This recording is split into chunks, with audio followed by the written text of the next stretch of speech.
what the foundations to today's change are.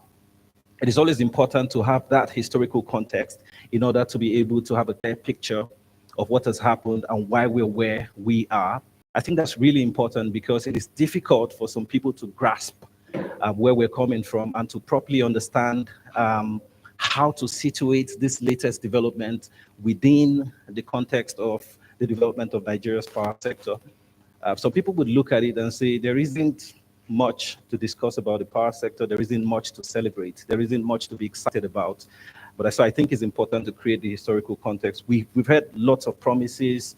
I remember when discussions around the Siemens deal were on a couple of years ago, and it felt like finally we've had the silver bullet. But some people believe that expectations have sort of fallen short and that we've not realized the ambitious declarations by the people in power and by practitioners within the power sector. So I think it's important to understand sort of like the historical context, to see where we are, where we're coming from, and to try to establish sort of the trajectory as to where we're going to. And of course, as many of us know, our very beloved NEPA, some people say it's dead, but I think that even a Nigerian child that is 1 year old, 2 year old still screams NEPA every time power is restored. Unfortunately, because we've not been able to sort of transition into a new era, into a new dispensation where we have stable electricity and things are great as we would want them to be. So of course, the formation of the National Electric Power Authority, which is NEPA, was in 1972, and it was the product of a merger between two electricity entities, the Electricity Corporation of Nigeria, ECN, and the Niger Dams Authority, NDA. So the reason I'm doing this very summary history is to understand that we've had series of structuring, restructuring, unbundling, and we're where we are today. So after the formation of NEPA, I mean, the next major drastic sort of change we had to the power entity was in 2005 when we had the Electric Power Sector Reform Act. And so that led to the creation of PHC and the Power Holding Company of Nigeria, which was sort of like a transitory company, transitory successor to NEPA. And we unbundled NEPA and created 11 distribution companies, 6 generation companies, and of course a single transmission company. And then the next change we had was in 2013, where we privatized the distribution companies and we privatized the generation companies. Of course, we left the transmission company under the full management and control of the government, ostensibly to prevent a private sector-led monopoly in the market. So the latest reform we've had, first, before the Electricity Act of 2023, was the constitutional review that moved electricity and power as a whole from the exclusive legislative list, right, to the list that allowed for both states and the federal government to have control and to participate in legislation around electricity and power generation, distribution, and transmission, of course.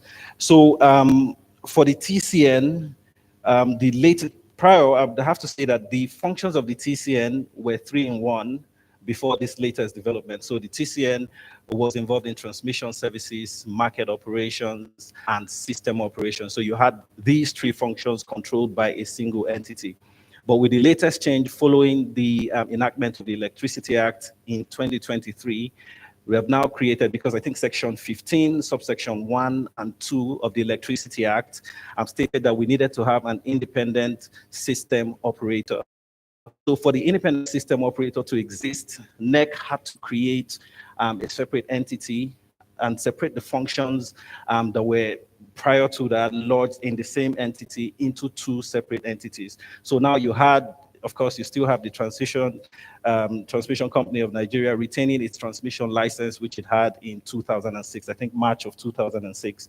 And then you now have the Nigerian Independent System Operator, which is a new entity created in 2023 to perform that function that was mandated by the Electricity Act, Section 15, 1 and 2, as I stated. So right now, you have 2 entities. And the reason that has been done is to sort of streamline the functions and unbundling of the structure and the functions of the TCN so that you can have a more focused intervention within the system. So that's how we got where we got to. And many experts and stakeholders have said this is a very pivotal and important development within the power sector. But is it? And that's why we have this panel to look at the possibilities, the opportunities, and possibly the challenges around this new development. So what does it portend for the power sector? So I have two very distinguished experts here, and they are key players within this space. So they have first-hand knowledge about how the power sector functions, how these particular latest reforms are going to structure how the power sector functions in the country. So I'm going to ask both of them the same question, just from sort of like a broad overview of what you think this particular reform would do for the country. So what's your broad perspective? And this constitutes your opening statements. What do you think about this latest reform? What are the prospects? What are the opportunities? And are you very optimistic that finally we'll have a major reform that is going to stimulate actual growth and opportunity within the transmission space in Nigeria? So I'll start with you. And then, so the same question, just your general views about this. I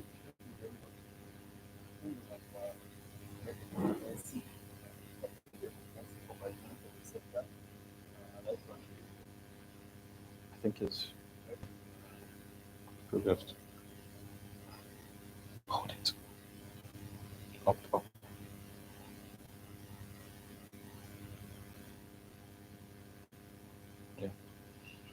Thank you very much for your presentation. The first speaker has actually presented a comprehensive overview of the sector, right from the early 60s, that is when the power sector evolves, up to the where we are now. Actually, there are currently we are facing a lot of challenges in the sector, and various stakeholders are working towards ensuring that these challenges are addressed accordingly. I believe with the current Electricity Act that was enacted just in 2023, a lot of so many things have been highlighted, and if those issues have been affected accordingly, I have no doubt in my mind that the sector will witness a lot of changes leading to improvement and efficiency in the sector. Thank you very much. So the same question to you. All right. Thank you very much, and good evening, distinguished participants here. Truly, the sector is undergoing reform, and obviously the Electricity Act 2023 has ushered in many changes to the space within which the power sector operates. One of it, of course, is the creation of the Nigerian Independent System Operator out of the TCN. Initially, we were combined together and running all the three functions like Chinedu mentioned within the scope of the Transmission Company of Nigeria. So there have been a lot of concerns over that sort of monopoly of the responsibility within the TCN, particularly the responsibilities related to the system operation and the market operation, because these are perceived, or rather they are actually services that affects the generality of the participants within the power sector, especially in terms of the markets trading of electricity. And the TCN itself is also seen as a participant in the market. So a lot of concerns were being raised because TCN being seen as a participant, also moderating and regulating the services and of the other participants, it seems as a kind of lack of sufficient independence in terms of rendering those particular services related to system operations and the market operation. So the need for that unbundling became very eminent to be able to give participants in the market sufficient confidence that there's an independent body that is now going to be administering the market and the system operations to guarantee transparency, equity within the market, and also be able to ensure discipline and compliance by the market participant with the industry documents, which is the grid codes, the market rules that are very necessary in ensuring that the market operates in a manner it is designed to be. So this also comes with a lot of opportunities, particularly looking at the provisions in the Act that has now empowered the subnationals to also begin to regulate electricity within their own state boundaries. The target is, this is expected to stimulate investments at the subnationals to be able to fast-track development of power system infrastructure, particularly related to transmission and generation infrastructure. So these are openings that have come with the reform. And for us, from the Nigerian Independent System Operator, we are singled out for 3 core responsibilities for the sector. One, of course, is the system operations, which is operating the grid to ensure that we have a reliable and stable grid. Then we have the market administration, which is to ensure that there is sufficient transparency and administrative infrastructure for efficient electricity market. And the third one is the system planning and development. This is very fundamental when it comes to development of infrastructure, because with the opportunities open up now to the subnationals, there are a lot of tendencies that we're going to have a lot of initiatives in terms of infrastructure development coming up from the subnationals. And this also open up tendencies for maybe planning in silos, making investment in silos without really looking at the coordination that is required. Because at the end of the day, whatever investments that is being made at every segment of the market will eventually come back to get integrated with the national grid to make a bigger grid system that we all desire to have. So if we don't take time to really do the planning in a manner that is coordinated, we end up having difficulties in integrating some of these investments that are likely to come up. We may end up having duplications in terms of infrastructure. We may end up having excess redundancies that may not make it cost efficient or optimal for the system. So the function of the planning becomes very, very critical in the sense that there's need for proper coordination and collaboration across the various stakeholders that are going to be involved with driving investments for infrastructure development, so that we can have a holistic outlook that will be for the betterment of the entire system at the end of the day. Thank you so much, Engineer Kabiru. That was quite a comprehensive overview of the development following this unbundling. So I've been reminded by the organizers that we have an online audience, and we'll be taking questions from the online audience and from participants here as well. So this conversation would not be the traditional panel structured conversation where we have to finish our contributions before we receive questions. So as we're making contributions, if you have questions, they're going to get some of the questions across to us so that they can respond to you as soon as the questions come up. I think that would help for sort of a better interaction. This is going to be very engaging and very interactive. Dr. Rabiu, as someone who is in the generation space, who oversees generation, how do you think, and we've been hearing a lot about grid modernization, how we need remote monitoring, infusion of innovation into the management of the grid system. With this development, I mean, one of the promises of this development, of course, from the managers of this system and the promoters, is that it would open up the system to more innovation, to more technology, and would expand access to investments into the system. How do you think that a modernization of the grid following this latest reform effort would help in terms of power generation, the connection of power generation to the grid?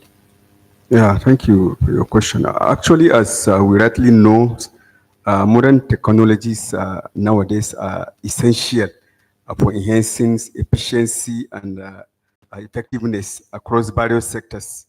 So wherever you have a new technology, definitely it is going to enhance the operational ability of that particular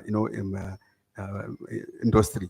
So likewise, by leveraging these the advanced technologies, like the issue of the smart dispatch, the issue of remote monitoring, as well as the issue of forecasting, if we have all these new technologies, GENCOs will generally be able to improve efficiency, reliability, as well as flexibility, while at the same time improving their revenue and competitiveness in the marketplace.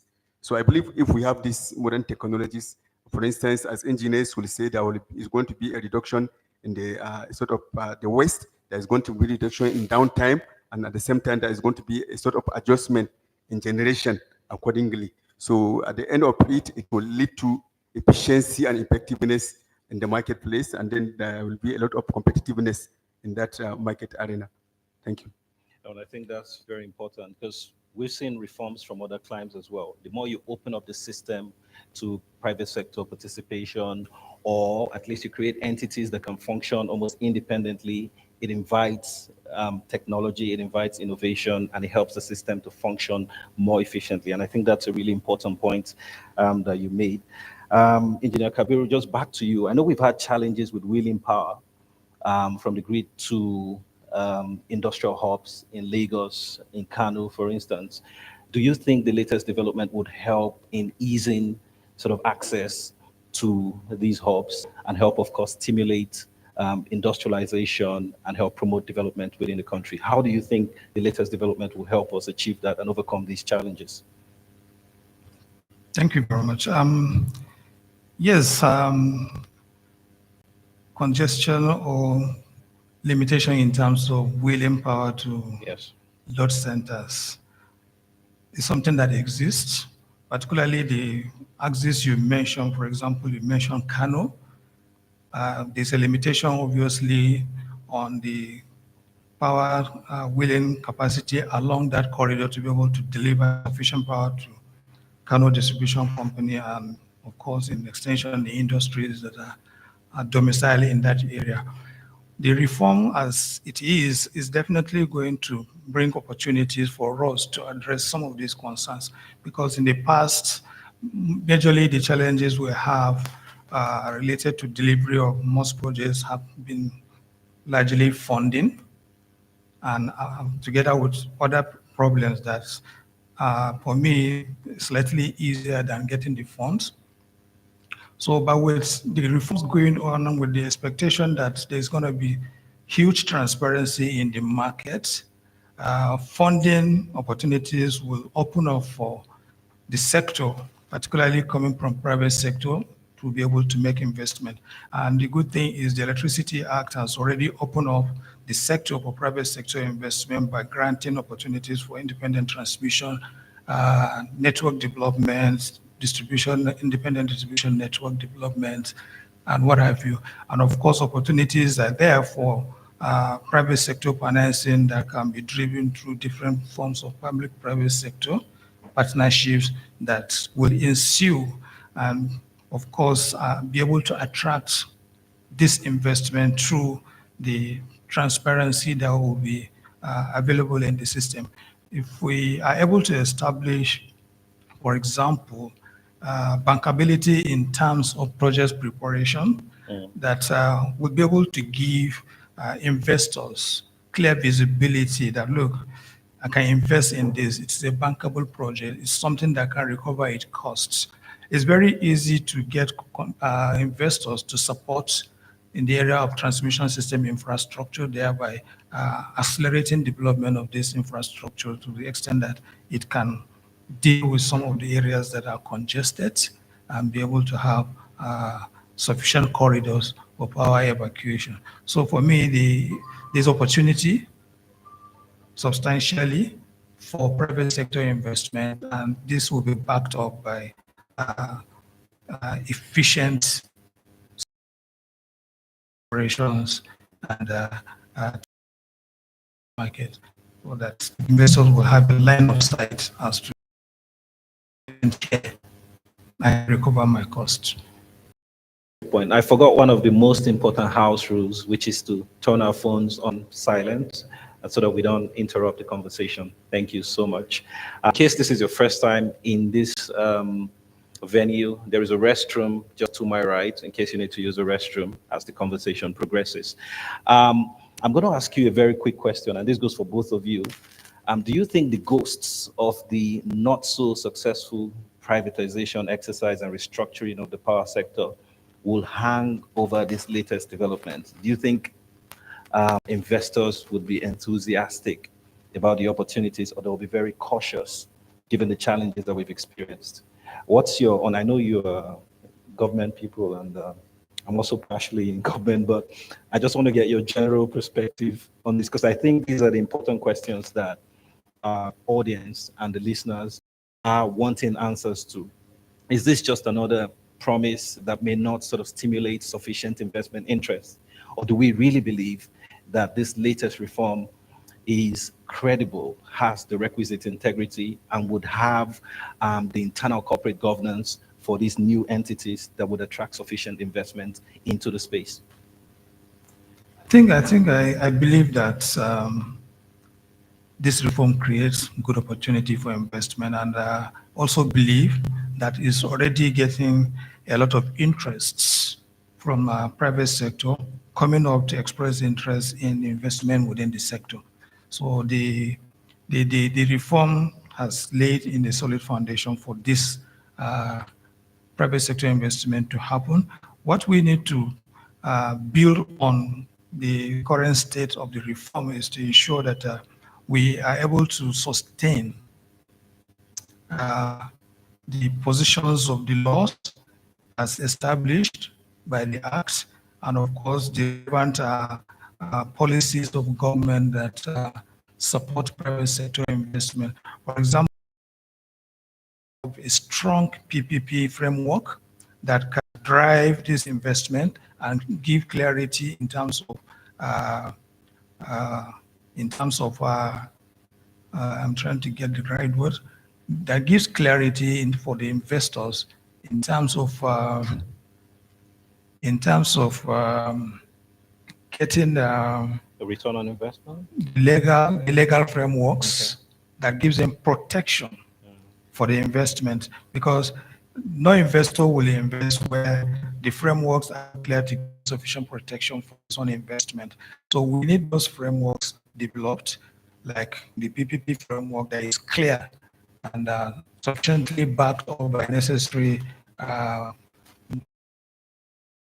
enabling environments that can support such frameworks to survive, and guarantee long-term sustainability in terms of recouping of the investment, because this allows investment. You can invest in power for a year or 2 or 5. Mostly they are from 10 years and above. So you need to have clarity for consistency in terms of these policies. That look, if I invest today, nothing is going to change until I recoup my investment based on the framework I have as of today. So we need to be able to solidify those frameworks so that the investors can have more confidence in the frameworks that will support those investments. But the truth is, there are already interests within the space of people that are investors that are willing to put in their resources for transmission infrastructure. Thank you. Do you think we can convert those interests into actual naira or maybe dollars?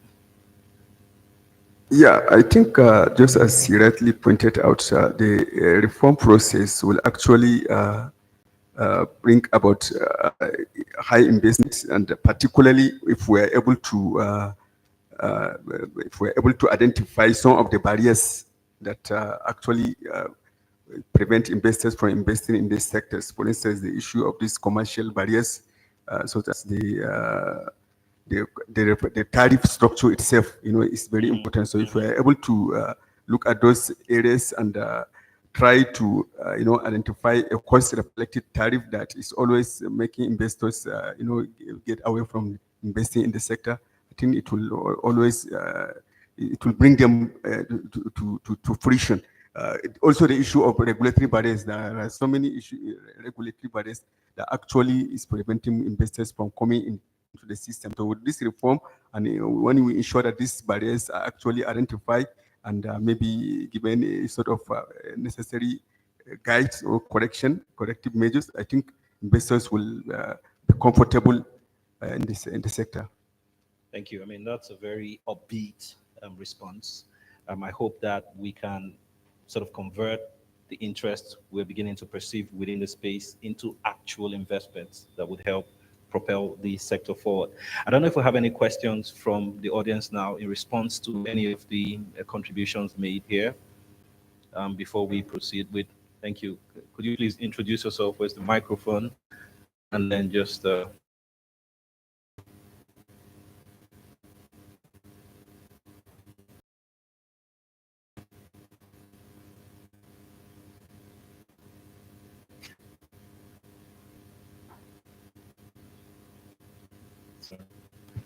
Okay. Thank you, everyone. Good evening. My name is Chima Moneke. I'm an energy consultant. I want to ask Engineer Bureau regarding their operations. I want to know what level of visibility do you have that that will discharge your effectively? I know in recent times there was an order from NEC to the GENCOs to integrate the operations with the SCADA systems. I want to believe that that is an effort, towards helping you gain that visibility. But is that sufficient? What more would you need, to gain that clear visibility, to be able to effectively discharge your responsibilities? Thank you. thank you so much. So just quickly respond to that. Thank you very much for that question. And you are right. Visibility is a critical requirement for the Nigerian Independent System Operator to effectively discharge its responsibility. As of today, we cannot claim substantial visibility because the system that we have on ground for the visibility services, which is our existing SCADA, has a lot of limitations. The first limitation is the fact that it's been there for several years, and that the scoping that was done, a lot of things have happened to have expanded it, and that there is no sufficient catch up with the expansion in terms of the SCADA coverage to be able to meet up with the new infrastructure.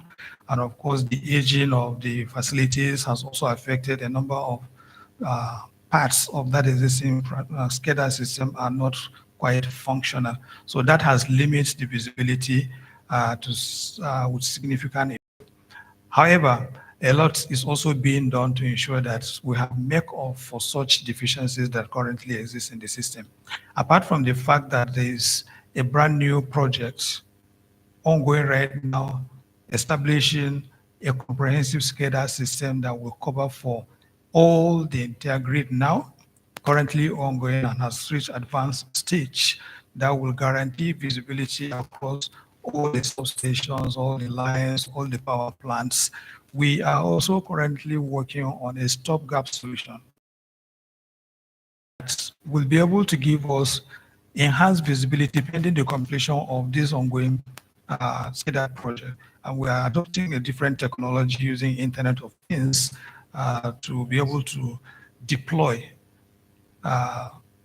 visibility equipment that will be able to give us remote access to the various components of the grid on our own palms. Right now, we have been able to deploy these IoT devices across all the generating stations in the country. So even those that are not covered by the SCADA today, all of them, we can see them on real time using the Internet of Things technology, and that will be able to monitor them. The drawback of the IoT devices as of today is that we have not incorporated control on it, and our operations include real-time operations and controls of the system where necessary. So with what we have today, we are not able to implement controls, but we can see at least all the generating stations. We can also see all the major transmission substations and the major transmission lines. It is an ongoing project, and that we intend to keep expanding it until we cover the entire grid as well with the IoT, which eventually will complement the SCADA project at the end of the day. So the two of them will be running side by side to complement each other. So The visibility as of today is not 100%, but we're very optimistic that we're getting towards 100% visibility. Just like you rightly noted, we have conversation with all the generation companies, because apart from covering the transmission system, the SCADA requirement includes all the generations companies. So we have had engagements with them. We have resolved the way to go, which prompted the order you mentioned about NERC issuing order for all the generators to key into it. We're expecting all of them to key in, and the response we are getting is encouraging us today. So we are hopeful that all of them will key in, and we will be able to improve the operational efficiency of the system using SCADA EMS and of course the Internet of Things. And beyond those one, on the market side as well, we are improving in terms of the visibility and the access to the trading meters, so that we will be able to reduce human interfaces in terms of taking readings manually and signing off papers every now and then. We are installing telemetry system that has a combination of AMI system and telemetry facilities that will be able to transmit all the trading meters data directly to the control centers, where we can extract them on the remote side to validate the transactions that are happening in the market. So technology is being deployed, and I will continue to do so. It is one of the top priorities of the current management of NISO to ensure that we achieve this, and that has become a sort of a national priority. The regulator is supporting this movement 100%. Every other stakeholder in the market is supporting this 100%, and we expect that all the market participants as well will key into this to guarantee that we have access to every operating point that we have on the system through in terms of monitoring and also in terms of control. Engineer Kabir, I hope that answered your question. Right? Do we have another question? Okay, we'll take that before we move to the other topic for conversation. Okay, good. He's answered yours as well. Okay, quickly, please. Yeah, good evening, sirs. I just want to know, like when you said about AMI system to see the meter, to read the meter, to record the consumption of the NIPA, is NISO also going to procure some of the meters or any other equipment which can help in to increase the infrastructure, how to monitor it? Is there any specific fund which should be allocated to NISO so they can go there and do some procurement for the improvement of the system?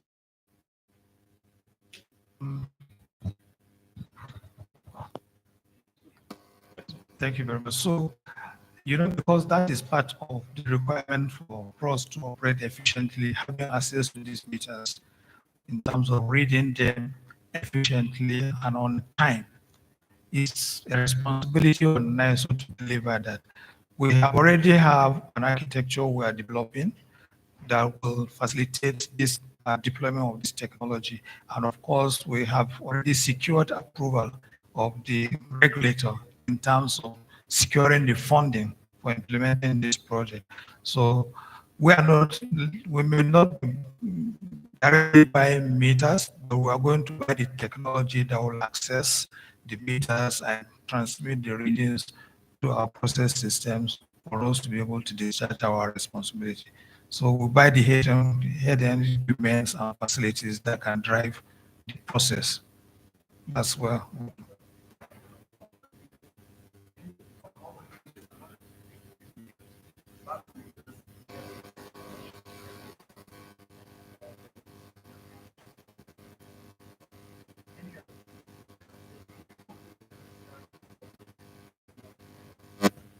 Yes, so NISO does not own power assets and is not going to own any power assets.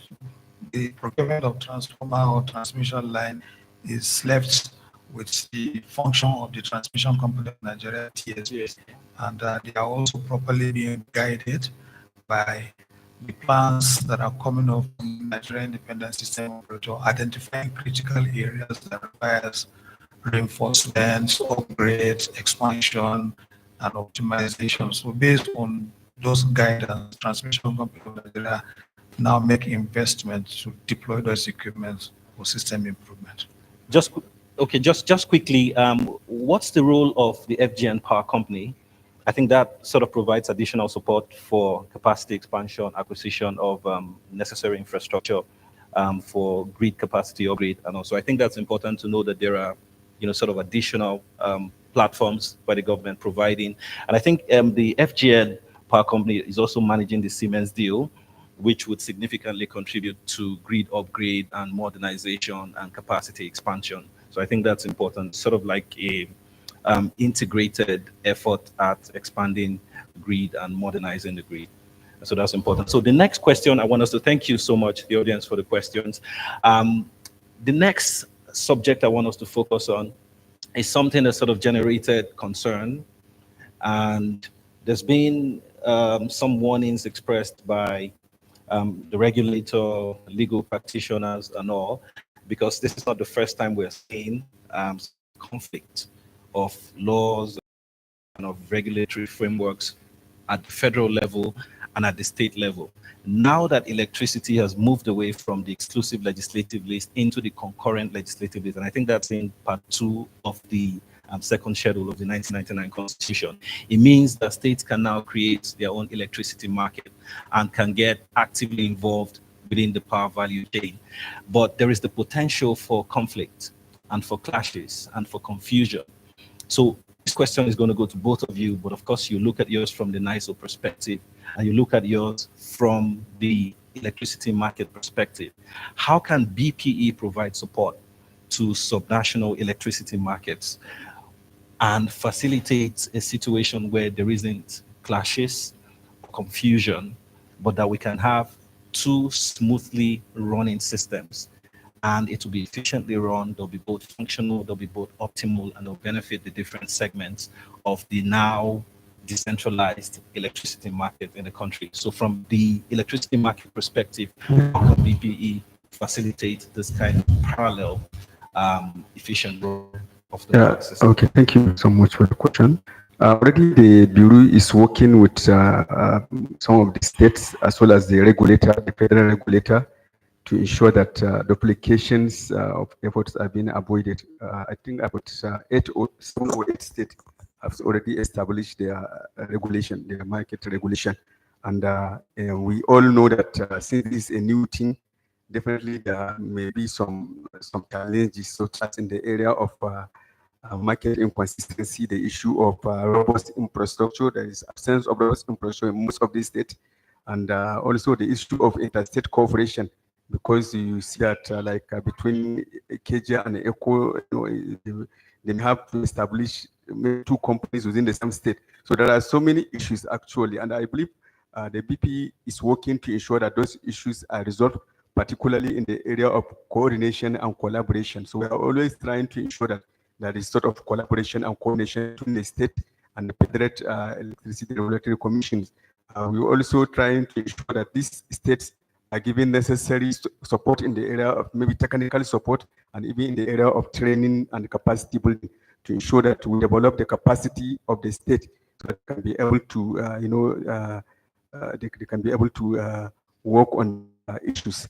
Also, the area of harmonizing regulation and standards is another area that BP is also working on, so that to ensure that these duplications are being avoided, because definitely some states doesn't even know where to go on the issue of this establishment of electricity regulatory commission, but they felt that by establishing electricity regulatory commission, they are going to earn a lot out of it, not knowing that at the end of it, they may even be the ones to maybe take care of some of the subsidy, which the federal government is, taking care of.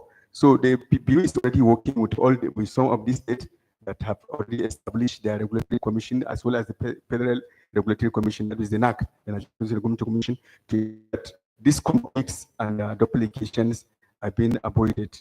And we are also sharing information as well as communication, because that is the only way that to avoid such duplication of effort. Thank you.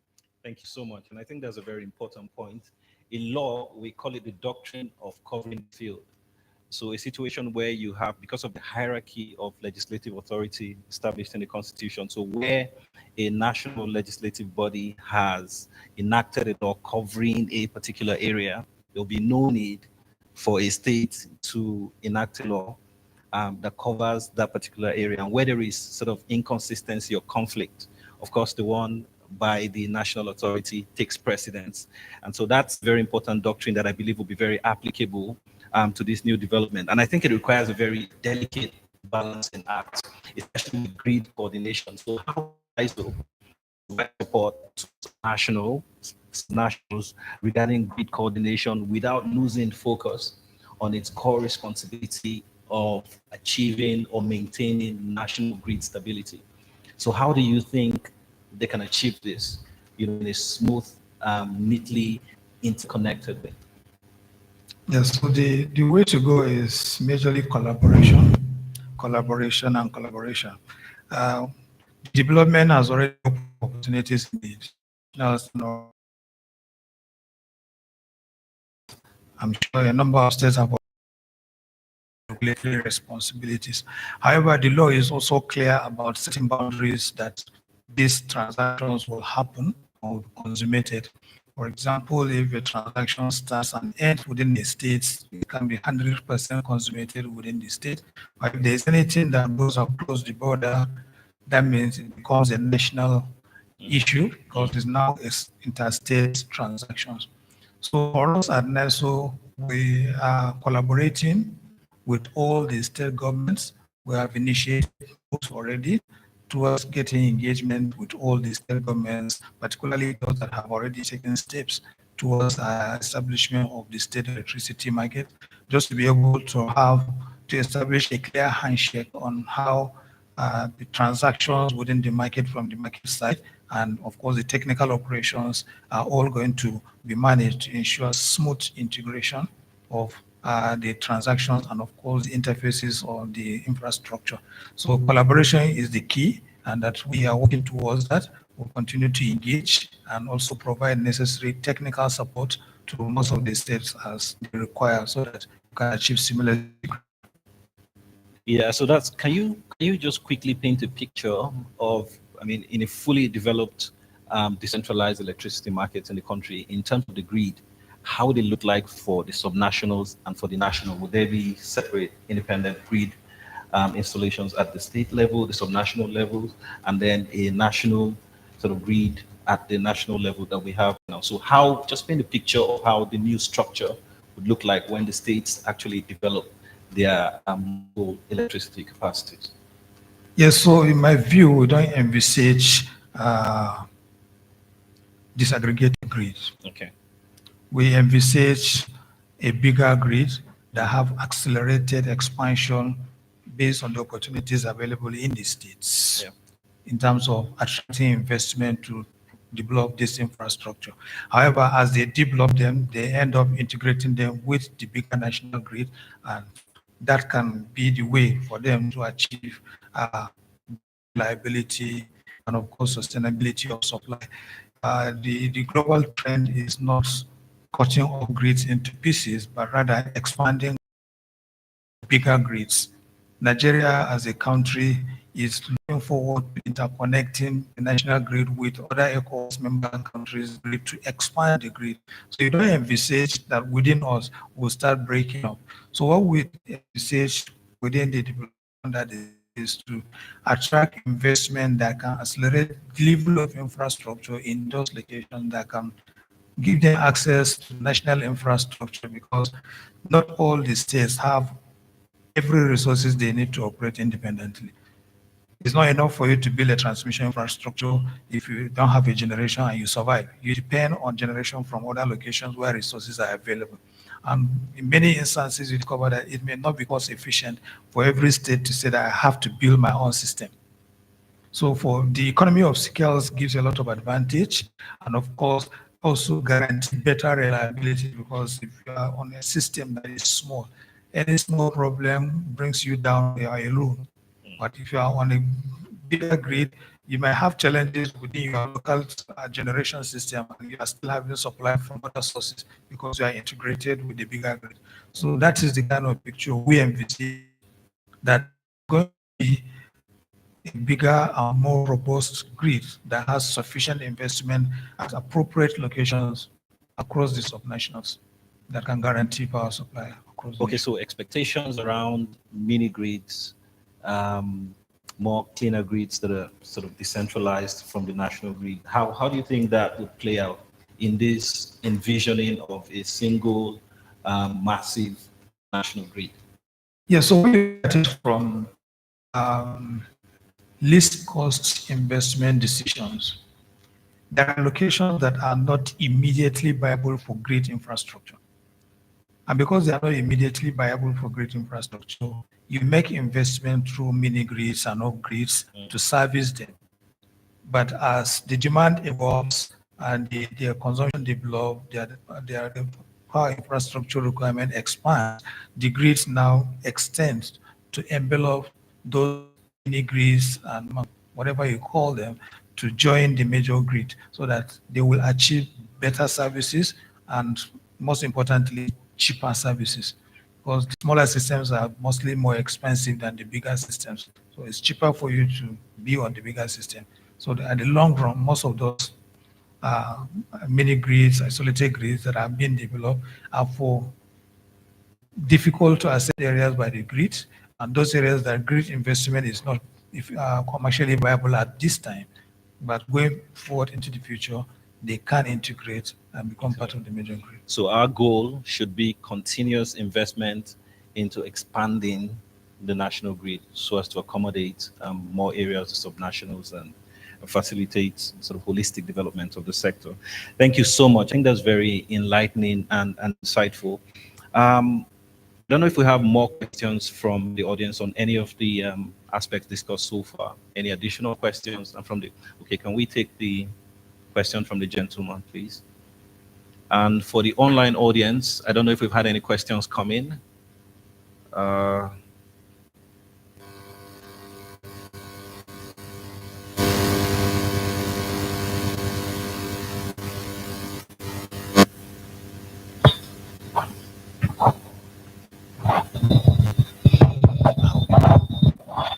Hello, good evening all. Thank you so much for the submission so far. Mine is more of a practical scenario. I'm from Adamawa State. You might be aware that has been plans since 1970s to have it as in Hausa Dam, which is on the river Benue, which connects from Cameroon down to Nigeria through Adamawa. Say, for instance, we proceed to make this, and then there's regulations made by Adamawa State. How would you imagine the regulations, the policy and procurement would look like? So it's a two-way question. So you could help us from the generation side, it could help us from the system side as well. Thank you. Clear with the question? You are envisaging a power generation development in Adamawa State, right? And once it is developed, if it is of substantial capacity, the best bet you have is to integrate it to the grid, because definitely if it is substantial, the capacity cannot be fully consummated within Adamawa State. So integrating it to the national grid gives you opportunity to export the capacity of the generation that you can build there to other parts of the country or even outside the country. So the advice is pursue it and deliver it. There is a market for you, and that integration will be seamless, particularly coming from that part of the country where there is currently no major power generation infrastructure in that location. It's also to improve grid reliability and stability, having it there in terms of grid resilience, because it's going to improve the technical capability of the grid in that axis. Does that answer the technical part of it? Or in terms of investments, and how do you think that this can work? Yeah, I think just as highlighted earlier, but the Adamawa State and the federal government of Nigeria will have to work together collaboratively in order to ensure that the system work, because Adamawa State already is going to establish its own regulatory agency, and then there is the Federal Government Regulatory Agency, that is the NAP. So by collaborating and working together, as well as ensuring that there's harmonization of standards, and then just as the second speaker, just the earlier speaker mentioned, issue of integration, integrating the grid, then I think that will work effectively and harmoniously with the government.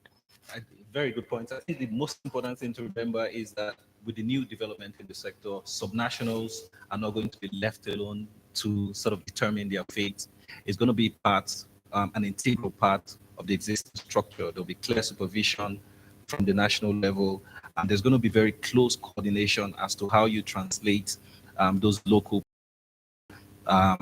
to lead to actual power infrastructure, a smooth functioning electricity system at the level. So it's going to be a very collaborative effort, and no state will be allowed to just try to find its way and take shots in the dark. So I think that's the consolation here, and that if we do this well, we're going to be able to jointly facilitate subnational electricity development, which I think is really important. Okay, one more question.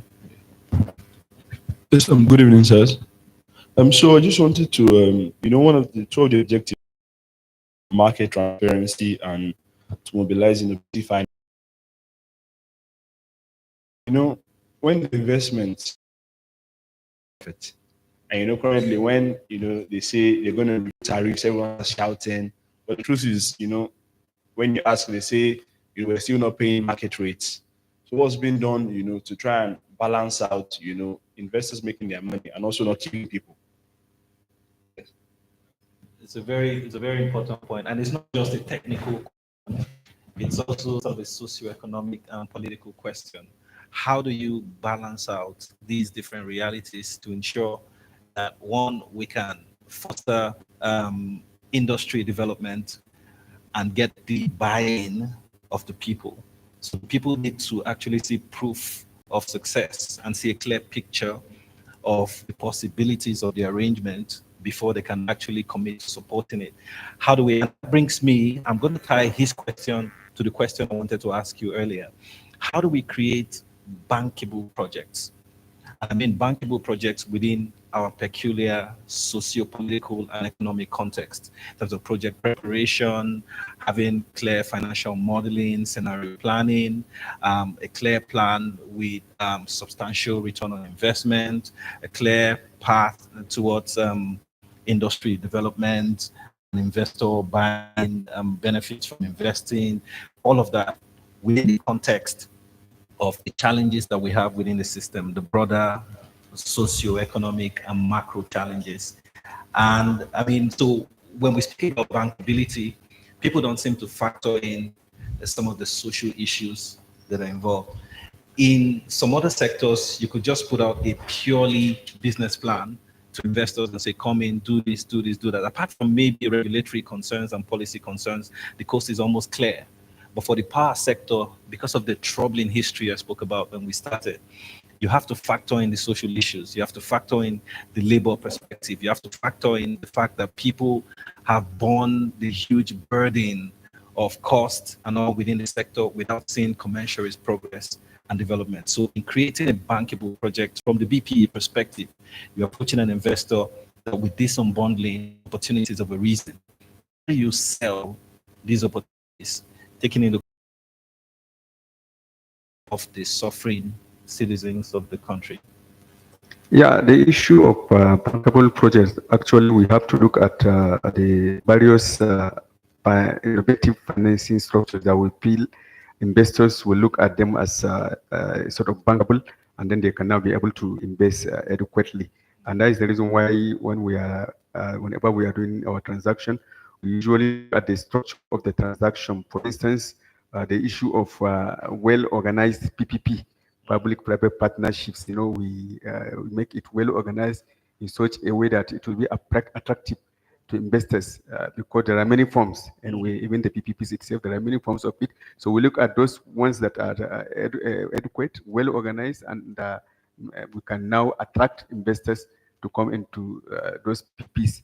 I think there are many of them. The issue of even in the area of project finance too, we can use project financing. It's one area that is actually bankable, and it's a lot attractive to investors. We also have the issue of, I believe, impact investing, just as you talk about social issues. So, those investment that can impact both the social, the environmental aspect of the society. Those ones are also bankable investment, and they will also attract the investors. There are also issue of when government guarantee some things. Even when there is a government guarantee, that too will be attractive as well as bankable, and investor will be attracted into those. So a combination of all these actually innovative financial option will always attract investors to invest in those opportunities, and they can make returns out of it adequately.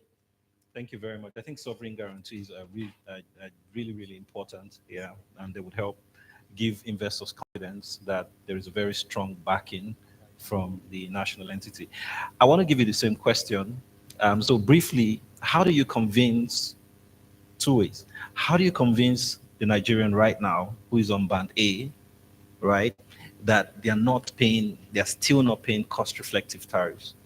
And how do you convince an investor that wants to come in following the unbundling, put in resources into the system, that we're able, I mean, from the government perspective, that we're able to still raise the ceiling on tariffs and ensure that over the short to mid and the long term, that you can sort of guarantee a return on their investment? How do you balance these things out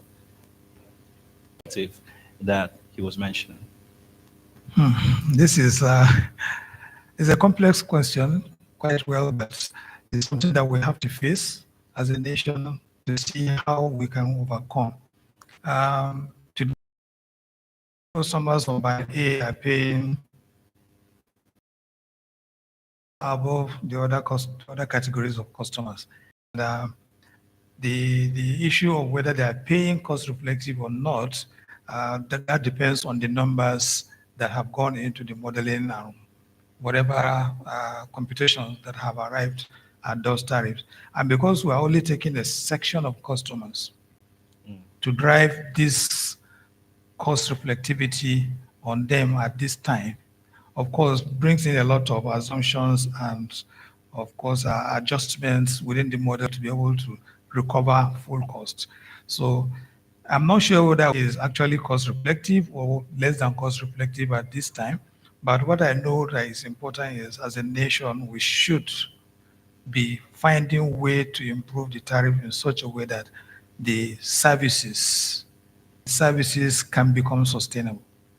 Because electricity infrastructure from generation to transmission down to distribution requires a lot of resources to operate and maintain. And of course, obviously, it is not something that government can continue to subsidize on a sustainable basis. So we have to face the reality and find strategies of gradually phasing out some of these things, taking into consideration, of course, the social factors. For example, we are currently facing conducting a kind of subsidy that is like open to everybody. Those that can afford, those that cannot afford, everybody is being subsidized as long as you're not in band A. So there are many people that are not in band A but can actually afford cost reflective tariff. But because of the way we are subsidizing today, they are all beneficiaries. So government needs to find a way of getting targeted subsidies to the right categories of consumers who deserve such subsidy. However, that can also become very difficult to achieve with the current level of infrastructure we have, particularly when you talk of metering infrastructure. The easiest way to target categories of customers to deliver subsidy for is through good metering system. If you can have smart metering system, it's very easy to have targeted subsidy. There are multiple options of that you can adopt using a smart metering system to be able to deliver targeted subsidies to the particular group of people you wish to do. So government needs to fast track. I know there's a lot of efforts ongoing right now to deliver on metering and closing the metering gap, but we need to do more to be able to drive more of this metering so that government can focus more on people that actually deserve subsidy, while others that don't really deserve it actually pay the cost reflective tariff. Another thing that we must take into consideration is the fact that we have to be able to prioritize economic demand over social demand. We cannot treat them on the same level and expect that we have a small scale. So we have to prioritize economic demand where users will definitely need to find alternative when the grid is not available for them. So any user that reliably have to look for alternative, if the grid is not available, will be willing to pay cost reflective because his cost of alternative will be way above the cost of the cost reflective grid supply.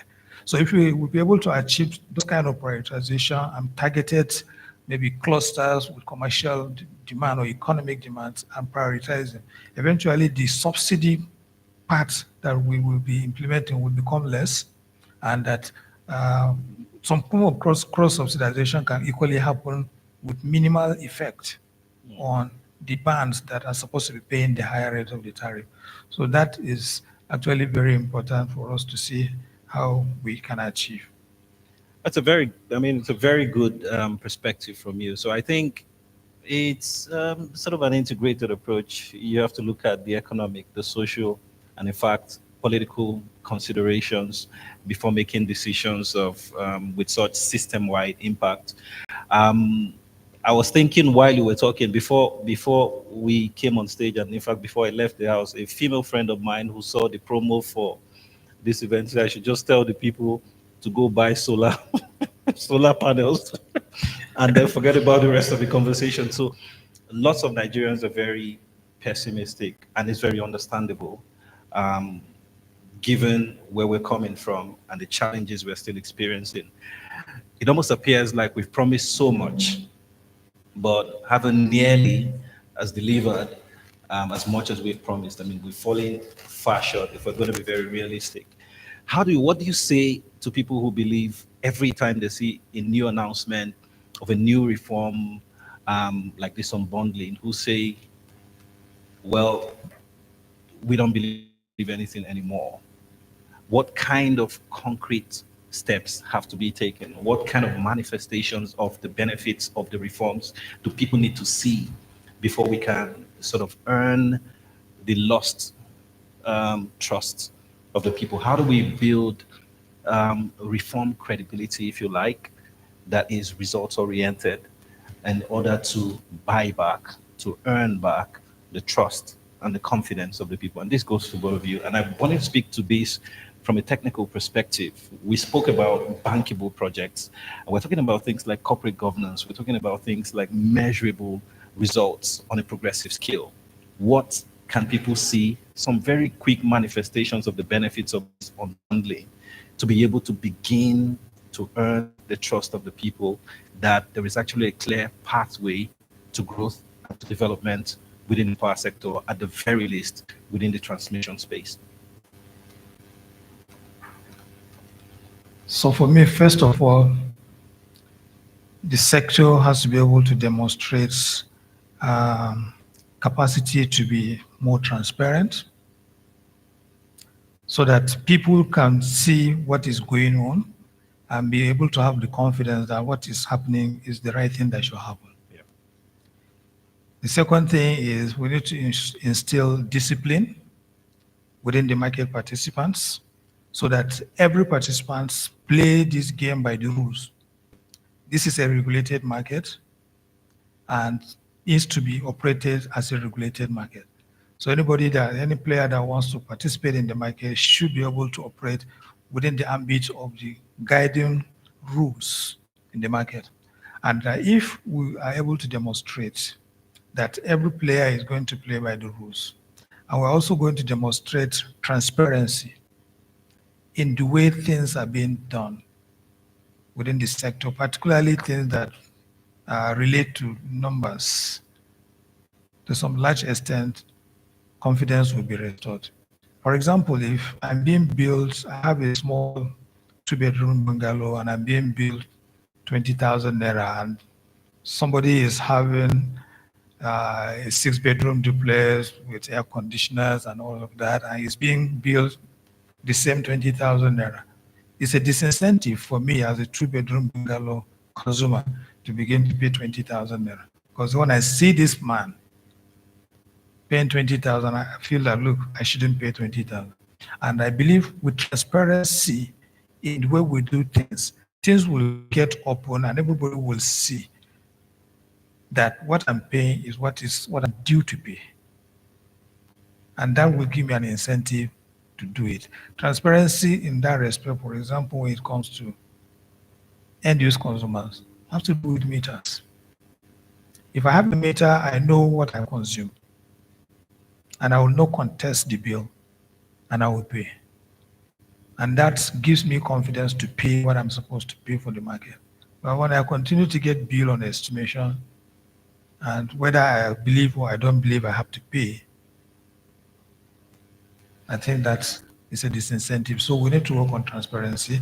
Then we need to work on the side of the operators in the market in terms of discipline and compliance with necessary market rules and regulations.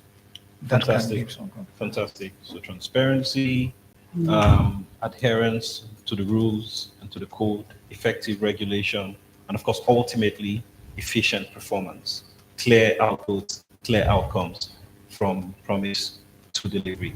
And what do you have to say about that? Yeah, I think the most important thing is to be able to upgrade the system, actually increase the generation capacity, and at the same time improve the access. So if we are able to achieve this, definitely the consumer will have confidence in the power sector. We are now maybe we are maybe in 4,000 megawatt now. Maybe in the next couple of let me see, by end of the year, if the consumers are able to see that, yeah, we are able to achieve 5,000 megawatt. By next year, maybe 6,000, and thereafter, then the confidence, we build the confidence in the consumers that, yeah, the power sector is actually doing well, so they wouldn't mind what we're charging, whether band A, band B, or whatever we put it. Thank you. And I think it's a very good point. It's something I've been thinking about, that how you build trust and how you create credibility is that there has to be clear, steady progression. But in our own story, I mean, a couple of years back, you would hear that distribution is at 5,000 megawatts. And then a couple of years after, you hear it's dropped to 3,000 something megawatts, gotten to 4.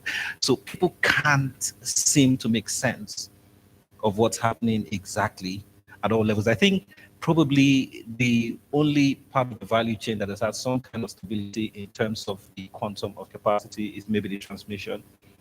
Right, so everybody knows, okay, it's around, generation, so it's around 12,000, 13,000 megawatts, and it's quite stable. But for distribution, I mean, it keeps, so it's confusing. What do you say to people who don't understand, can make sense of a clear progression? How do you plot a graph to show what the trend line is? What's happening exactly? Okay. So, of course, there is issue of infrastructure decay. That can be a factor that can show declining capacity. If you have infrastructure decay and there is no commensurate investment to system refurbishment, definitely you will be losing capacity. That's one part. And the second part is there are also other factors that could not possibly be technical, that in a way it tries to overshadow the technical capacity, especially when you talk about the distribution sector. Because there is a common word that's used to trend in the market that is called load management. That load management is a deliberate way of reducing the demand on the distribution sector. But that doesn't necessarily translate to reduction in distribution capacity. But because you see a reduced demand, you say, oh, this is what the discos can do. Yeah. But the truth is, it's probably not what they can do. They can do better, but for other considerations, which are majorly commercial in nature, because of these aggregate technical, commercial, and collection losses. It doesn't really make economic sense for a business person to continue to run a high demand that end up running him at loss. So that is on that side. So these two parts are part of the things that are showing declining capacity in the distribution.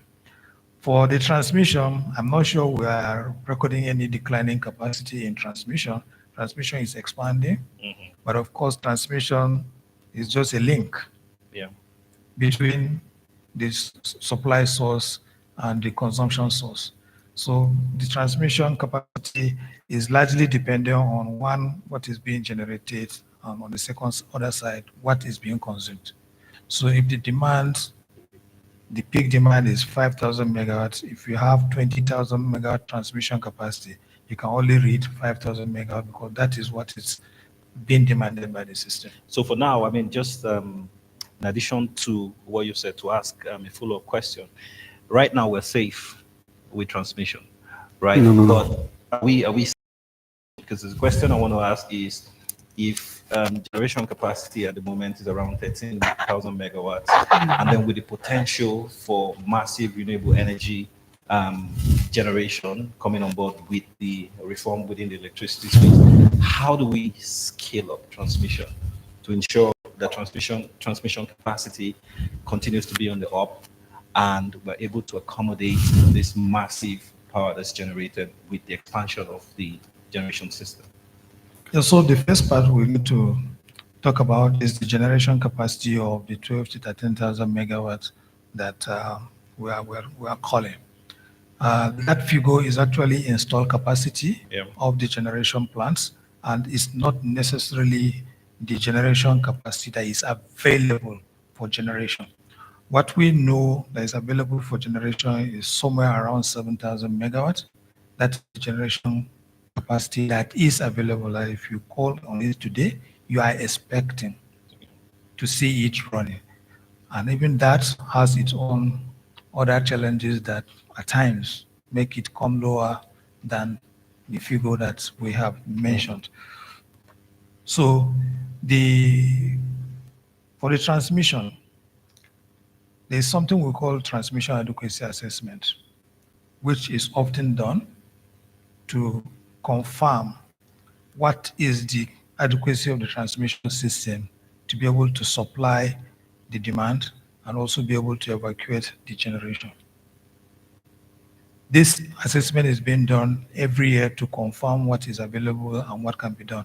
And we also do what is called transmission wheeling capacity assessment. Understand? Based on those analyses, we can see that our transmission capacity is already in excess of 8,000 megawatts. As of today, it's in excess of 8,000 megawatts. And that analysis is done assuming that there is no constraint in generation and we need to flow in power. One constraint from generation, how much can the transmission actually be able to accommodate to deliver it to the low side? And in doing that analysis, also assume that there is infinite demand. So whatever is generated, we assume that there is an uptake ready waiting for it. Can this bridge really deliver it? Okay, fantastic. Before I come to you, someone listening to you will wonder why we've had multiple grid collapses, right? So what's really the challenge? Is it old and decaying infrastructure, limited grid capacity? I remember the Minister of Power spoke sometime last year and said we need close to 3 trillion for TCN alone, not for the entire power sector, for TCN alone. And he was talking about grid expansion, grid modernization. How do we deal with the collapses? I mean, we've become almost a laughing stock, right? How do we deal with grid collapses? What needs to be done? So from a technical point of view, and then we'll come as well from a financing point of view, how do we fix the issue? Okay, so when we're talking about grid collapse, the first thing we need to understand is that grid is a kind of a tripod that has 3 major components, which is the transmission, the generation, and the distribution end, which is the load end. right?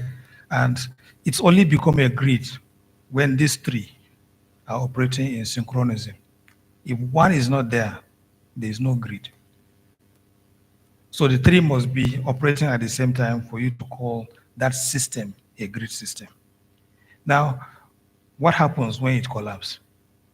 Who is causing the collapse?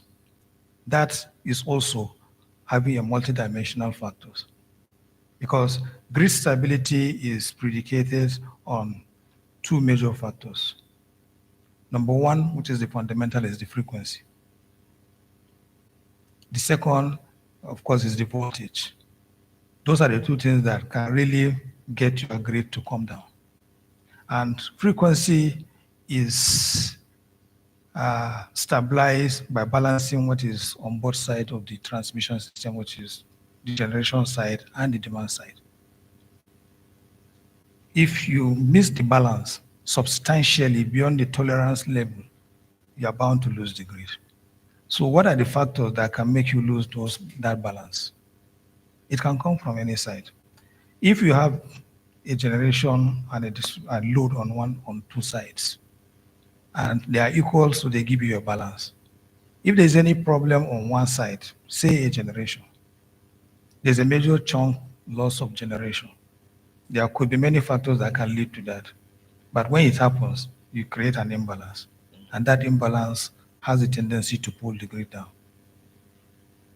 In the same manner, if generation remains stable, but there is a major loss on this side, you still have an imbalance that has the capacity of pulling the grid down. A major transmission line or a big substation that can also pull the grid. So the series of grid collapse that have been recorded over time have been caused by different factors related to all the three stakeholders in the market. Some were caused by transmission challenges, some were caused by generation challenges, some were caused by distribution challenges. But at any time, any of them pull the component of its one side down, it pulls the remaining two down because the was operating on.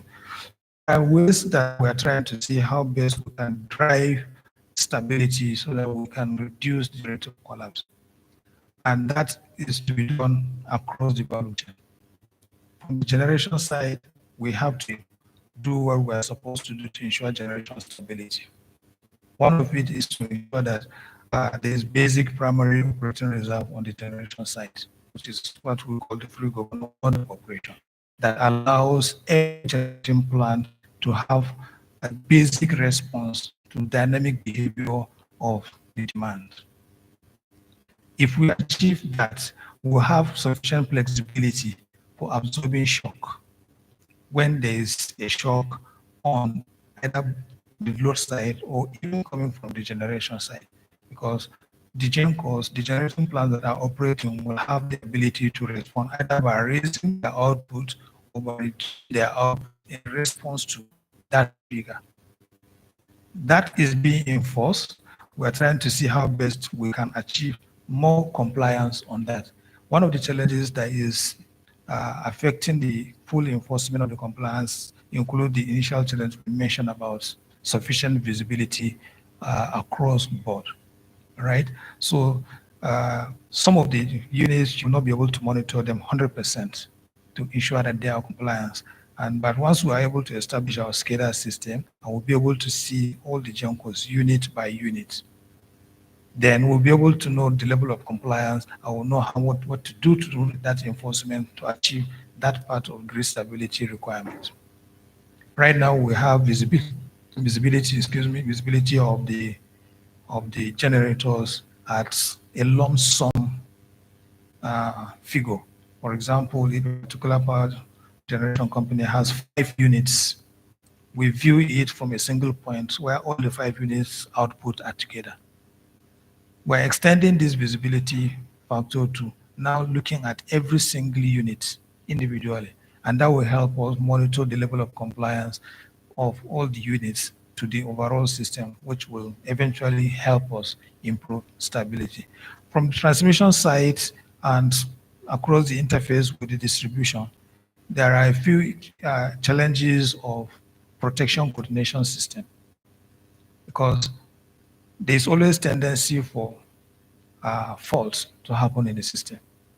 And because of that, there's a scheme that is meant to trigger protective actions to happen on the system when such events happen, and so that it will minimize the impact to only the localized part without escalating to the rest of the grid. However, there are certain challenges related to coordination amongst these interfaces protection. So in some instances, you register some indiscriminate trippings that are not coordinated and can lead to system disturbance that, if care is not taken, it may lead to pulling down the grid. From the distribution side, we also have many factors that lead to collapse, especially in terms of reliability of the distribution networks, particularly when it comes to a bit stormy weather or rainy weather. We have recorded in many experiences whereby distribution networks almost collapse at the slightest change of weather that lead to large loss of load, which creates imbalance in the system that results in the grid instability and sometimes results to collapse. So all these parts needs to be tidied up properly with investment in the distribution system to guarantee stability of the lines that can withstand basic weather changes to maintain load, and of course for the transmission reliability of the transmission network as well, and for the generators, their own reliability. We also had issues of gas supplies. At some point it caused grid collapse because majority of the power generation in Nigeria comes from gas. And if there is any challenge regarding gas supply across a large number of units of thermal generation, can also impact on the capacity of the generators to meet up with the required output that can maintain stability. Thank you so much. I mean, this is a masterclass on the complexity of the challenges regarding grid collapse. After we're able to move past that with close coordination, more investments into the space. And that brings me to you. Yeah. So just a quick question, the kind of arrangement, I think country to country arrangement with Germany for the Siemens deal. That's one approach to financing expansion of power capacity across the value chain. And now just to limit your focus to transmission capacity, we're seeing substations distributed across the national transmission network. And what other alternatives can we tap into to bring to bear strategic contribution to the expansion of Nigeria's grid capacity?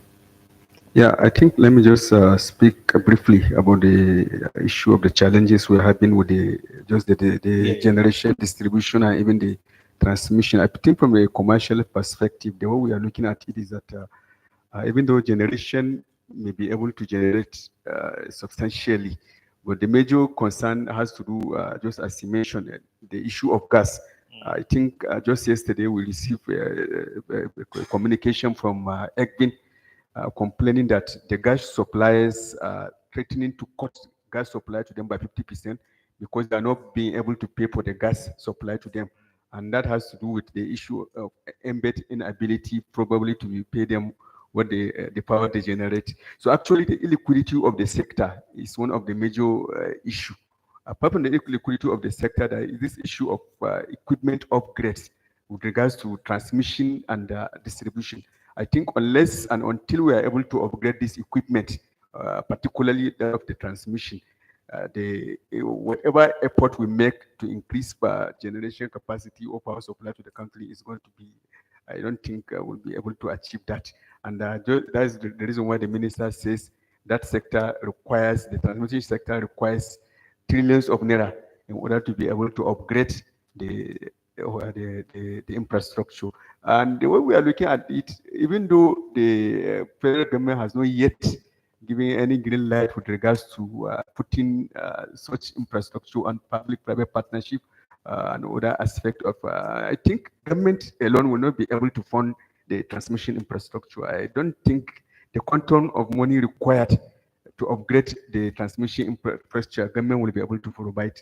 So the way we are looking at, unless we are able to probably create a well-organized public-private partnerships that can be able to provide adequate funding for that sector, for transmission infrastructure, I don't think we'll be able to achieve anything, even if we continue to move on. For so many years, we'll not be able to achieve what we intend to achieve, because there are a lot of scarce resources in the area of governance, today. And if we continue to work, we are, of course, we have put generation sector on PPPs, like some of these hydros, they have already concession to private entrepreneurs, and they are doing very well in terms of the concession. And the transmission site is left on to be managed by the government. Well, this is a problem, sincerely speaking, because that is where we have enormous problem, the transmission side. Of course, the distribution has their own challenges, and we are all aware of the challenges which they are having, and government is doing a lot to ensure that those challenges are, are resolved. So we are looking at it that we need a lot of funding in order to be able to upgrade. And that is the reason why the Siemens government enter into contract with Siemens, so that Siemens will provide maybe funding as well as equipment in order to be able to upgrade this equipment, means the transmission equipment as well as the distribution equipment. And I think that contract is ongoing. Now, probably by the time those equipment are upgraded, we'll be able to see some, maybe some upgrade in that sector. Yeah. So you made a very important point, even though you weren't very overt, but you inferred that maybe we need to begin to explore the possibility of privatization. No, not privatization. It may not necessarily be privatization. Private PPPs. I'm talking about PPP, yeah. I mean, no. So now, as public enterprises, that's what the TCN is. It's The TSP now and NISO can attract investments, can create structures for PPP arrangements to improve capacity, to attract investment. But I want to ask you, there is the debate as to whether the transmission network as a whole should be privatized, or whether or not maybe this is a question around energy security, which is closely tied to national security. And maybe we haven't had a successful power sector privatization model, given the challenges, especially the challenges associated with the distribution companies. Where do you stand on this debate? And I'm going to ask you the same question just very quickly. Where do you stand on this debate? Yeah, actually, if you look at the hydros, I'm just going to hydros now. We only concession hydros because of the issue of the security you mentioned. The dams, they belong to the federal government. We feel that we should not allow those dams to go to the private sector. So we just concession it. So we are looking at also similar this thing with regards to the transmission. We can put on the transmission sector into a viable public-private partnership. I think is a bit that arrangement is better than maybe for fully privatizing them. That is just the way we are looking at it. If we can put it into a viable public-private partnership, definitely they will go a long way in in upgrading those infrastructure and what have you. We're not thinking of privatizing that particular area. Anyway, it's my own thinking. It's my own thinking. It's not my people are even arguing that we should reverse the privatization of the distribution companies. Where do you stand on this? Do you think that the path forward should be probably a full-fledged liberalization of the transmission structure, or you think that a sort of a managed transition into expanded partnerships with the private sector would just be sufficient to get us where we need to get? Yeah, I think for now, we can just do gradual expansion with the private investment. And I believe government is doing a lot in that regard right now towards promoting private sector investment in the transmission system. Of recent, NERC has just passed an order establishing what is called Transmission Infrastructure Fund. And the purpose of that fund is to support PPP arrangement for transmission infrastructure investment. So that's a step in a very good direction. And it's also a way of testing the level of appetite that we can attract in the transmission system to see how far we can develop the infrastructure. As per the existing infrastructure currently managed by TCN, what we need is also keep improving in terms of efficiency regarding the management of the infrastructure. But as per expansion, the Electricity Act 2023 has already opened up the opportunities for private sector investment. So let's explore it. Let's use it to expand where transmission infrastructure has not reached or where it is inadequate. We can go through those various forms of partnerships to expand or reinforce the grid in that direction. Thank you very much. I think these are cautious reform approaches, and I think that they're smart and they're necessary if we want to make the kind of progress we need to make, considering as well energy security, national security implications for management of the electricity system. We'll get to our last set of questions, but I want to know if there are any questions we need to take quickly, and then we'll just sort of wrap up from our end. Okay, thank you. Talking about systems collapse, it seems to me like we are more reactive than being proactive, in managing the grid infrastructure. And whenever there is a system collapse, I want to believe there are investigations, and most times the results are not public. So I want to ask, what has been the major reasons of the frequent system collapse that we have in Nigeria? Thank you. Let me answer that to say it's a forecasting challenge or just a lack of capacity to respond even when we know what the challenges are. So it's not really a forecasting challenge, rather than it's an operational challenge. Okay. Because the kind of infrastructure we have, I've discussed it earlier, that is not robust enough. One, to withstand certain conditions. To withstand certain conditions is a factor.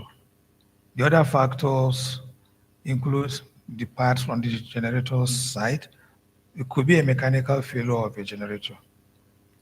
That, for now, we'll not be able to see it because of the level of visibility that is available on the grid. And the same thing for the transmission system. So the level of visibility is affecting the extent to which you can estimate the state of the grid at the moment because of the inadequate technology, digital technology for grid monitoring and surveillance. We hope to improve on that once we're able to deliver on the SCADA projects and the other visibility projects that are currently ongoing, and that will minimize because we'll be able to carry on predictive analytics of the system and be able to take proactive measures before major events happen. But right now, because of the poor visibility, it's difficult to establish that. You need to see how the grid operators are struggling to manage the grid as if they are doing it with their hands. So that is actually the challenge at the moment, but it's something that is being worked on and is going to be sorted out. You talk about the results or the reports of the collapse or what caused the collapse not being published all the time. Yes, it also has to do with this visibility because at some point, it is difficult for you to pin down the specific cause because there is no sufficient visibility to track the sequence of events that resulted into the collapse. And it will not be right to blame somebody that you don't have sufficient facts to establish that he caused it or what caused what. So that is why the relevance and the importance of this grid visibility project is very, very critical, which is the reason why all stakeholders now have taken it very seriously. Nigerian Electricity Regulatory Commission is supporting NISO strongly towards ensuring that we are able to establish this and we have clear visibility on the grid so that we'll be able to make decisions dispassionately and based on empirical data. Thank you so much, and thank you for the question again. And we still have a question. Okay, very briefly. Thank you very much. Like you said, like we we should be more transparent. But from my understanding, like, you people are focusing more on transparency than accountability. Like, lack of accountability can lead to waste of money. Like, people have invested billions, but they haven't seen any productivity of the NISO or the Power Dialogue program. Good question, but it's important. I mean, you can be transparent, still fall short of accountability. People can see what the operations are and can see what the losses, but are you forward? Do you come forward in providing sufficient explanation and clear records as to how invested funds have been utilized and why the investments are suffering? Yeah, I think they go side by side. Transparency actually forces accountability to happen.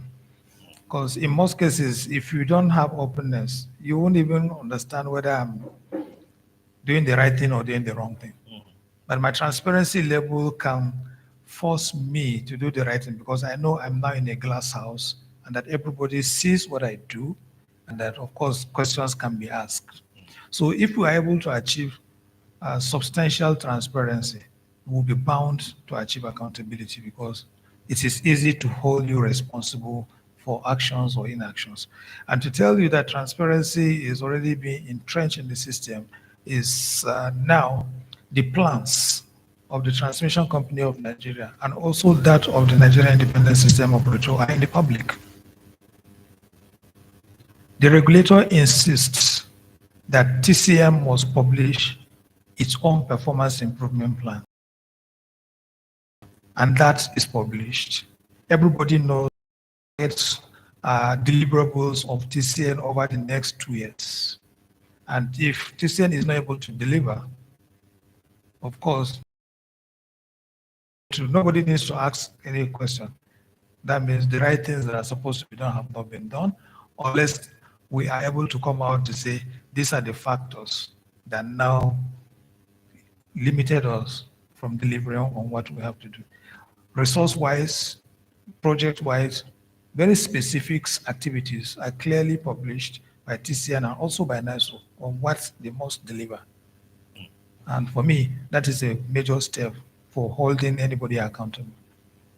Makes a lot of sense. So accountability from an investment perspective, what do you think? What are the standards, corporate governance codes that key stakeholders within the value chain can adopt to make sure that there is clarity as to where investments go and when there is a shortfall, why? Yeah, actually, that is the challenge we had with most of these the distribution companies. You know, the issue of ensuring that they you operate with good corporate governance principles.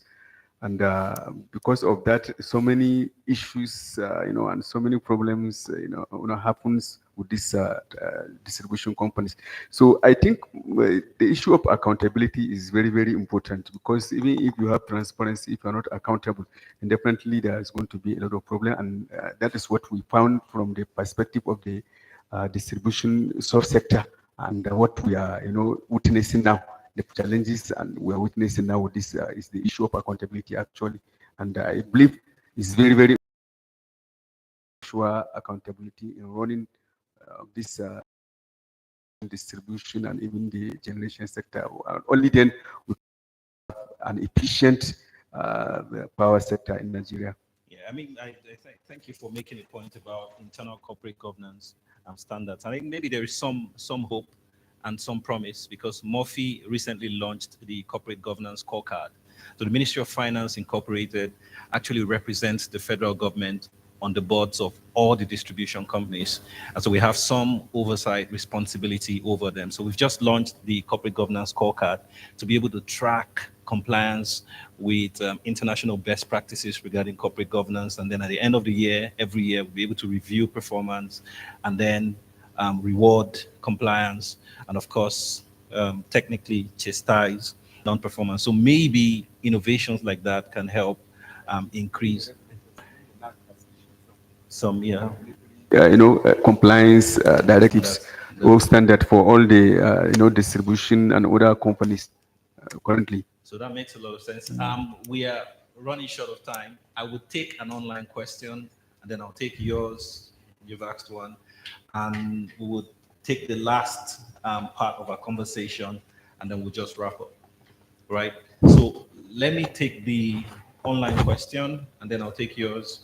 And probably if we have a little more time, maybe a follow-up to your question that you asked earlier, and then we'll take the last set of discussions and we'll wrap up. So from the online community, the question that has come up is whether or not we need an improvement of the grid code, right? And whether we need to revise the grid code and the market rules documents given the new Electricity Act and the reforms in the sector. Is there a need for updating the grid code and, of course, the market documents? What's your perspective on that?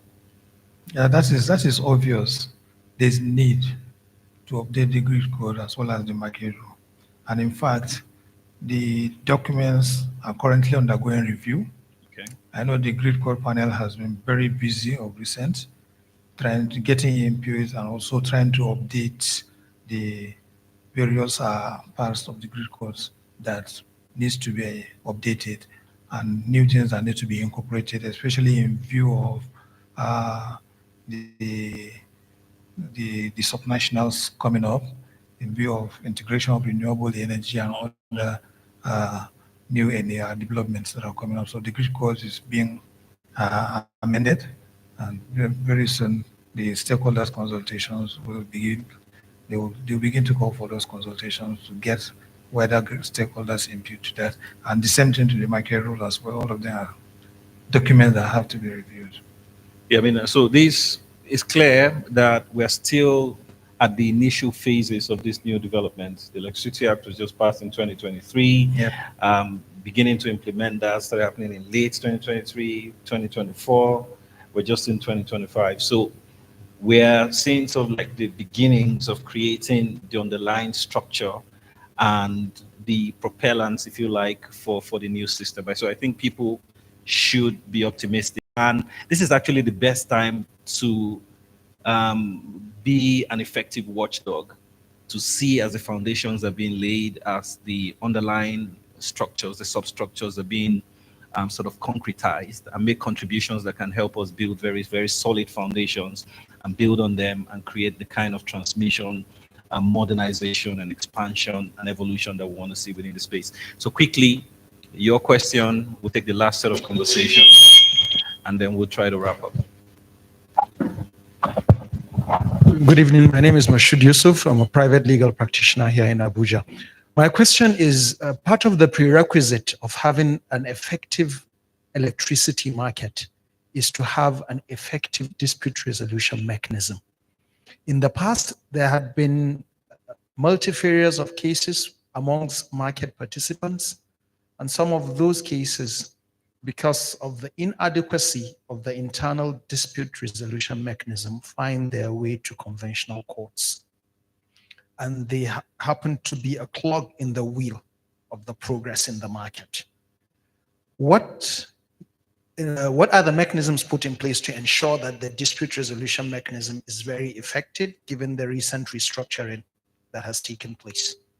Thank you. So would answer that question. I think earlier on we had touched on the hierarchy of laws and the potential for conflict with the constitutional reform that puts electricity within the concurrent legislative list. So I think one of the first things is that the doctrine of covering the field sort of helps to prevent from that perspective, right? But the other perspective you have to look at that I think you have to make contributions to is that at the micro level, do you think that we have sufficient internal mechanisms for resolving conflict?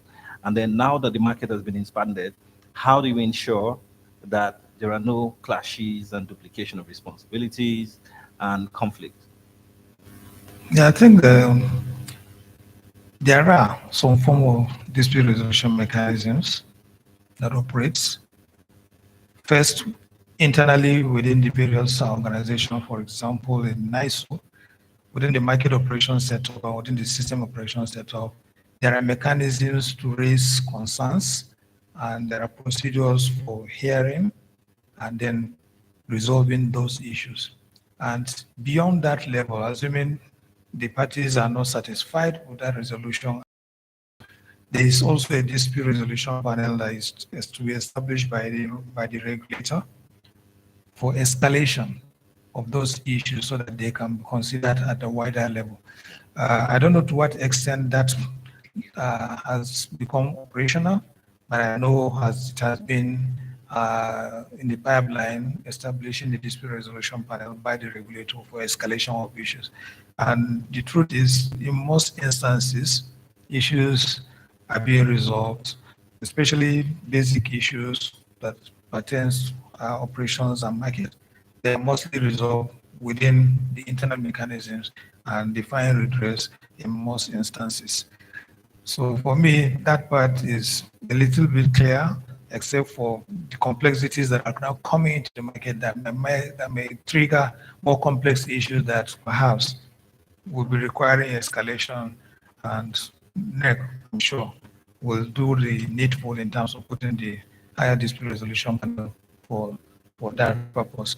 Regarding the conflicts of the laws between the national and the subnationals, I think there's need to look at some of the provisions in the EA that have, to me, I'm not a lawyer, but I think are there to create some kind of conflicts. Because I recall there's a provision that almost puts the decisions of the state legislatures above any other national legislation. Perhaps that is likely, there's a provision that whatever the state does, that nothing will change, even the act will not override what the state assembly does. So I think for me that is a potential area of conflict in the law that needs to be considered in the ongoing amendment of DAA, so that it will be clarified to be able to define the supremacy of the various legal. It's a good point. It's a good point, but in actual operation, the Constitution has sort of resolved such a conflict, that where there is incompatibility, consistency between a national legislative authority and a state legislative authority, the enactment of the national body will take precedence over that of the state. So it's resolved that, but it will be good where it clearly determined that there is actually a conflict with constitutional provisions, that section be sort of reviewed, and then that we have a proper amendment for that. Are you an ADR practitioner? There's a job for you. Huh? They've just confirmed that there are enough cases of disputes that would require resolution. So that's good. So in trying to wrap up, right, the unbundling has taken place. But we've seen cases with some reforms and some restructuring, that when you attempt to separate bodies that have been existing together as a single entity for a long time, that you might generate some kind of internal rivalry and conflict. I still see TSP and NISO as series twins, but just with separate focus now. How do you think that with this unbundling, we can have a truly independent NISO, and that the TSP would be focused in delivering its own responsibility without conflict of roles, conflict of responsibilities, at the same time that we'll be able to have a very clear approach to collaboration that would ensure that the system functions? I think with respect to the unbundling of TCN, there may not be much issues concerned because the roles are very, very clear. The roles between NISO and the TSP, TCN are very, very clear. NISO is not going to any investment in infrastructure in terms of substation, line, or whatever. And that has been rested purely with the TCN. So that gives focus to NISO and also gives focus to TCN. I don't envisage conflict. In terms of the quasi-regulatory responsibility of NISO, the area of independence has become very clear, that NISO is a quasi-regulator in the industry, within the market, and it's responsible for ensuring that other players within the market play by the rules. And I don't see TCN taking any rivalry on that, because the rules are clear, and when there are needs for enforcement, there's no ambiguity as per what is what. So I don't see major issue of conflict or rivalry between TCN and NISO. And in terms of collaboration, it is something that has already started. TCN and NISO are collaborating and will continue to collaborate, because they can only achieve working together. Okay. From the commercial, thank you very much. From the commercial perspective, what barriers do you think still remain that we need to remove? With this unbundling, huge progress. Yeah. But what still remains a barrier to fully expanding the capacity and the functioning of the transmission structure? Yeah, there are actually the barriers have to do with the commercial and regulatory barriers. Unless we are able to address these barriers, we may not necessarily be able to get an efficient transmission and that is the independent system operation. And that has to do with the issue of payment security. We have to ensure that payment to all these, both the transmission and NISO are secured. The issue of cost reflectivity, we have to ensure that we have an effective cost reflective tariff that can be able to maybe so that this NISO and the transmission will be able to get returns out of their investment. We also have to ensure that we have an efficient risk allocation system, and also a sort of bankable, the contracts they're having are bankable. So all this, unless we're able to achieve this, we may not necessarily be able to get effective transmission and independent system operations. Thank you very much. So your parting shots. We've seen the unbundling that's taking place. We have TSP, we have NISO. What does the future look like? And I mean, in terms of the short term, the mid-term, the long term. I think it was former American President Bill Clinton that said people shouldn't be too concerned about the headlines, but they should be more concerned about the trend lines, which I think has been a huge challenge here. Are unable to progress of within the power sector. So I wanted to just attempt to plot some kind of trend line for the transmission segment of the power value chain, and that goes for both of you. And with this unbundling, what does the future look like in clear, practical steps regarding progression? So for us in NISO is to derive what we call internal acculturation, because we're setting up as an independent body now, and we're inheriting, or we are transiting from Transmission Company of Nigeria to NISO. The culture that we came from, we need to do a lot more to improve in order to adapt to the new role. We are stepping in, particularly starting the level of independence that is required. So internal acculturation and transformation in terms of our workforce, in terms of our administrative processes and work processes is one of the key areas.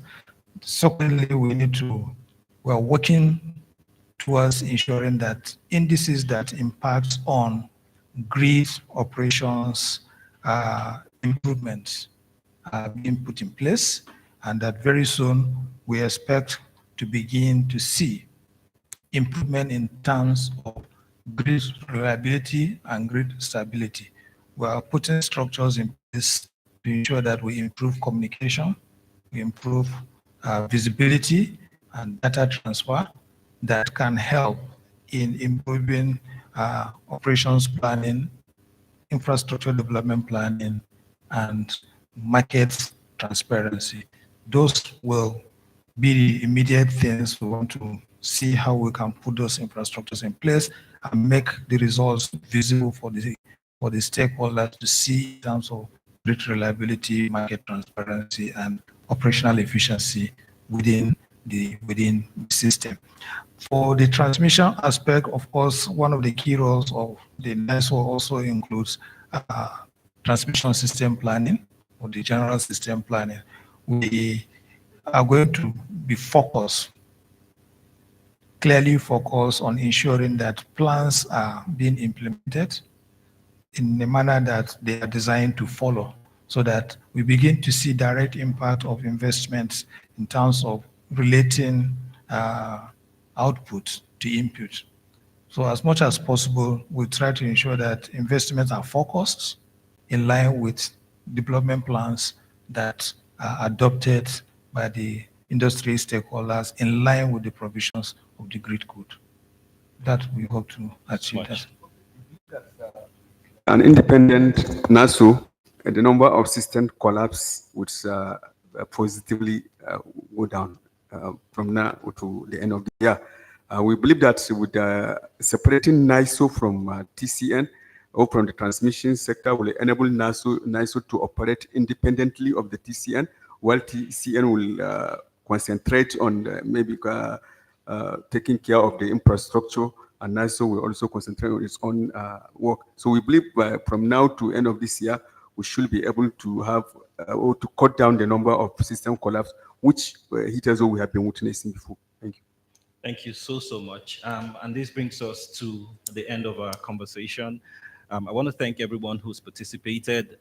First, want to thank our very distinguished and very knowledgeable panelists. I think they've helped to put things in clear perspective. Let's give them a round of applause, please.